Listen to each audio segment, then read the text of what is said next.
जो लोग ज्यादा सोचते हैं उन्हें एक कहानी सुनाता हूँ। ये कहानी पूरा सुन लिए तो चिंता करना छोड़ दोगे तो सुनो। एक छोटे से गांव में आरव नाम का व्यक्ति रहता था। आरव बहुत मेहनती था, लेकिन उसकी एक आदत उसकी शांति छीन चुकी थी, बेहद चिंता करना।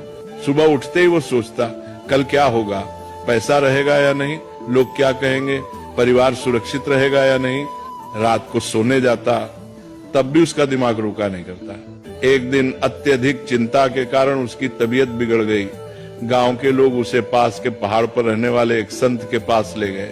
संत बहुत सरल जीवन जीते थे, न ज्यादा बोलना न ज्यादा सोचना।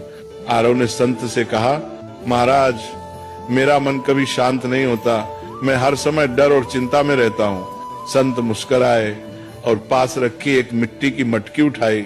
उन्होंने कहा, इस मटकी को पानी से भर दो। आरव ने मटकी भर दी।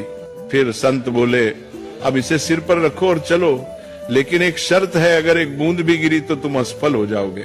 आरव पूरी तरह मटकी पर ध्यान लगाकर चलने लगा। रास्ते में लोग उससे बातें करते रहे, आवाजें आती रही, लेकिन आरव ने कुछ नहीं सुना। वह सिर्फ मटकी पर ध्यान देता रहा। कुछ देर बाद संत ने कहा, रुको, अब बताओ रास्ते में कितने लोग मिले। आरव बोला, महाराज, मुझे कुछ पता नहीं, मैं तो बस मटकी बचाने पर ध्यान दे रहा था।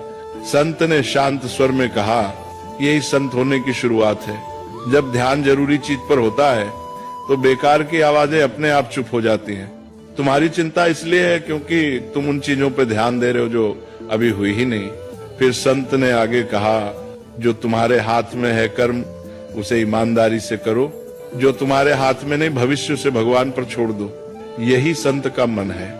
उस दिन आरव समझ गया, संत होना जंगल में जाना नहीं है, संत होना मन की अनावश्यक चिंताओं को छोड़ देना है। धीरे धीरे आरव ने चिंता कम की, वर्तमान में जीना सीखा, और वही व्यक्ति जो कभी बेचैन रहता था अब दूसरों को शांति की सीख देने लगा।